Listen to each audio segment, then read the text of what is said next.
Years ago, I watched my mother lose her job after developing carpal tunnel from years of repetitive data entry work. She had surgery, took time off to recover, and when she came back, she was later let go. That moment really stayed with me. It showed me how much friction can live inside of everyday business processes and how damaging manual work becomes when companies try to scale without the right systems. That experience eventually led me to build Connex, a platform designed to automate e-commerce accounting and eliminate operational friction behind the scenes. But as we work with growing e-commerce brands, especially in the $2 to $20 million range, we see another challenge appear. At first, fulfillment feels manageable. Orders come in through Shopify, inventory sits in one place, and shipping is fairly straightforward. But as brands grow, operations become more complex. They add marketplaces, wholesale channels, multiple warehouses, or international shipping. Returns increase, inventory syncing becomes harder. Suddenly, fulfillment becomes one of the biggest operational risks in business. And that's when brands usually start outsourcing work to 3PLs. The challenge is choosing the wrong 3PL can create even more complexity. Inventory mismatches, missed shipments, unhappy customers, and constant firefighting. That's why I'm excited to welcome today's guest. Ethan built and sold his own 3PL, and now he helps high-growth product companies optimize their logistics operations. Through his 90-day logistics clarity system, he works hands-on with companies to improve their supply chains using a four-pillar approach that often delivers measurable results within 3 months, such as reclaiming 20% of warehouse space, improving fulfillment speed and accuracy by 30%, and reducing logistic costs by 25% or more. Today we're talking about how e-commerce brands, especially those in the $2 to $20 million stage, can choose the right 3PL partner when their workflows start getting complex. Our first question, Ethan, can you tell us about your background and how you started helping e-commerce brands optimize their logistics operations? Sure. First, thanks for having me. So I've spent 30 plus years in logistics and supply chain, everything from transportation to warehousing to leading multi-site operations with full P&L responsibility. I also built and sold my own 3PL. I've launched my own Shopify direct-to-consumer brand. So I've lived this from all sides, the brand trying to scale and the operator trying to deliver. And what I kept seeing is that most fulfillment problems aren't actually shipping problems. They're systems, data, and accountability problems. Brands grow fast, more SKUs, more channels, more nodes, and the operating system underneath doesn't evolve. So that's why I started Logistics Coaches and built the 90-day logistics clarity system. It's a structured way to fix the foundation quickly, process data, KPIs, 3PL governance, so fulfillment becomes predictable instead of reactive. And for teams that already have clean data and mature processes, I built Ops Angel. It's an AI-powered supply chain visibility platform with pre-built dashboards and scorecards so leaders can see cost, quality, and exceptions without living in spreadsheets.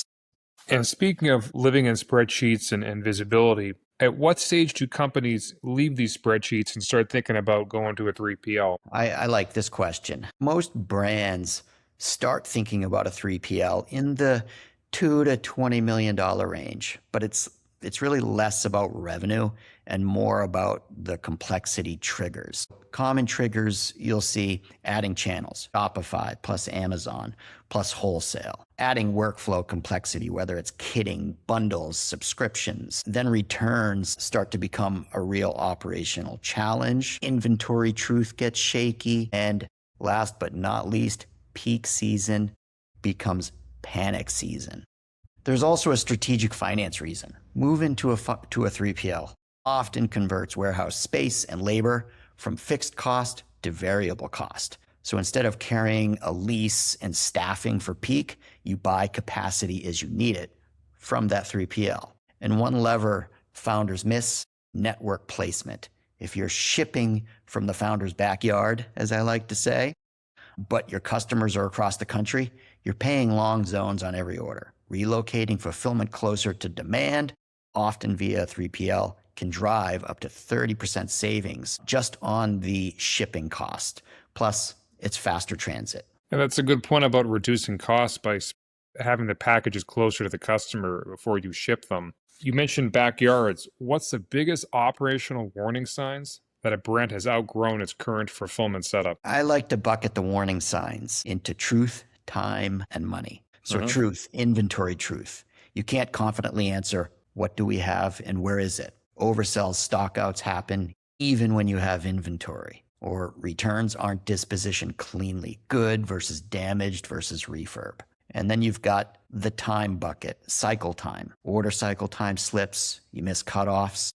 Exceptions take days to resolve, no clear owner, and you're doing heroics to ship. And then money, the cost to serve. Cost per order rises and no one can explain why. You're paying for reships, expedite shipping, overtime, rework. Your logistics percent of revenue is drifting away from the 5% directional benchmark. A hidden driver here is geography. If demand is mostly East, Midwest, and you're shipping from the West Coast, zone mix will crush margin. A 3PL move is often a chance to fix that. And speaking of a chance to fix issues with 3PLs, many founders assume that outsourcing to a 3PL will automatically solve logistic problems. You mentioned fixed versus variable costs. Well, why isn't always the case? Well, first off, a 3PL doesn't fix chaos. It only scales it. So a 3PL changes where work happens, not whether the work is well defined and governed. If your SKU master's messy, your SOPs are unclear, or your channel rules aren't documented, a 3PL will amplify that chaos. Wrong DIMS weights, wrong billing, wrong pick logic, or maybe you have unclear kitting rules, accuracy drops, no SLA scorecard, performance becomes vibes, no exception workflow, every problem becomes an email thread. Yes, a 3PL can convert fixed to variable cost, but if you don't manage the relationship, variable costs only go one direction, and that's up. And what are the biggest mistakes e-commerce brands make when choosing their first 3PL? The top mistakes I see: choosing on rate card instead of total cost to serve, including errors. Or picking the wrong geography, as I mentioned earlier. Locking in high zones and slow delivery. Or not validating workflow fit. Kitting, bundles, wholesale, returns, no real SLA or scorecard with consequences. And then underestimating the implementation. Data cleanup, SOPs, testing, cutover planning. A cheap 3PL that misses orders ends up being the most expensive option. Yeah, I believe it was a saying from my grandmother, you can't afford to be cheap. That's right. And so how should companies evaluate whether a 3PL can handle the complex workflows like multi-channel fulfillment, wholesale orders, or international shipping? I've always looked for proof, not promises. So what do you ask or do? Walk through your exact workflows end to end. Multi-channel routing, wholesale, international. Ask what's native in their WMS versus handled by manual workarounds. Request references from brands with similar complexity. And then run a pilot or phase launch. One channel or SKU subset first. And then from there, you confirm governance, weekly ops call, escalation path, KPI cadence. Complex workflows require discipline, not just capacity. And speaking of capacity, inventory accuracy is one of the biggest pain points we hear about.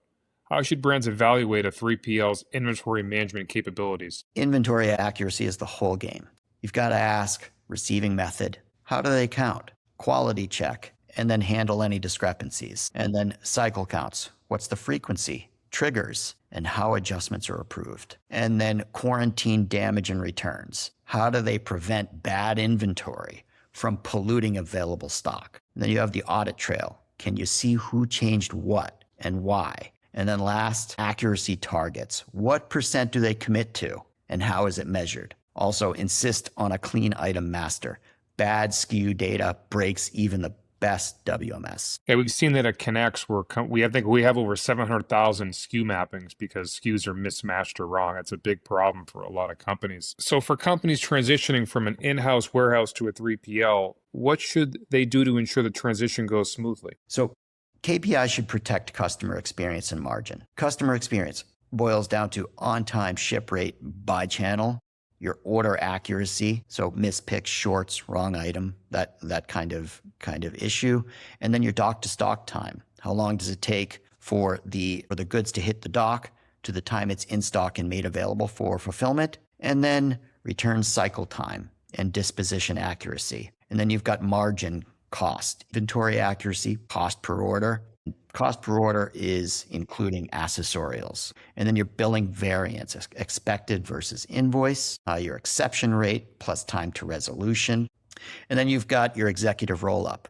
Logistics cost as a percent of revenue. Directionally target is 5% as you scale. So if you're somewhere in the 12 to 18% as an executive, that's a high level metric that you can track to see if you're headed in the right direction towards that 5% target. It sounds like you're really good at tracking the expenses and revenue tied to 3PLs. And our last question, if a $22 to $20 e-commerce brand is listening today and is starting to think about outsourcing fulfillment, what's the first step they should take? Before you shop for 3PLs, get clarity on requirements. Write a one-page fulfillment truth doc. Order volume now plus 12-month forecast. And then what are your channels? Shopify, Amazon, wholesale, etc. And then what's your SKU count, hitting, bundles? What are the service levels you need or that your customers expect?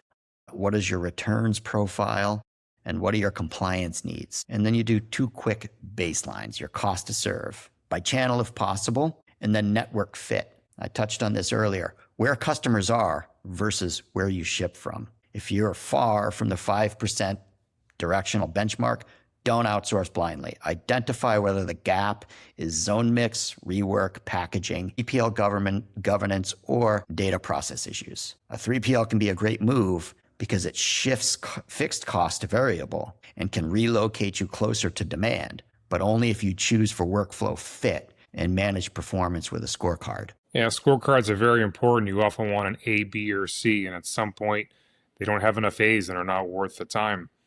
Ethan, I want to thank you for breaking down one of the most important and often overlooked decisions growing e-commerce brands have to make. Choosing a 3PL isn't just about shipping boxes. It affects customer experience, inventory visibility, and ultimately whether a company can scale smoothly. For founders in that $2 to $20 million stage, logistics often becomes the hidden constraint on growth. The right 3PL partner can turn fulfillment into a competitive advantage, but the wrong one can create months or even years of operational headaches. If you'd like to learn more about Ethan's work helping companies bring clarity and efficiency to their logistics operations, you can connect with him on LinkedIn or visit logisticscoaches.com to learn more about the 90-day logistics clarity system. And if you're scaling across multiple e-commerce channels and struggling with manual reconciliation between your e-commerce platforms and accounting, visit connexecommerce.com to see how automation can simplify your financial workflows. If you found this episode valuable, subscribe, leave a review, and share it with a founder who's trying to build operations that actually scale. Thanks, Ethan. Thanks for having me.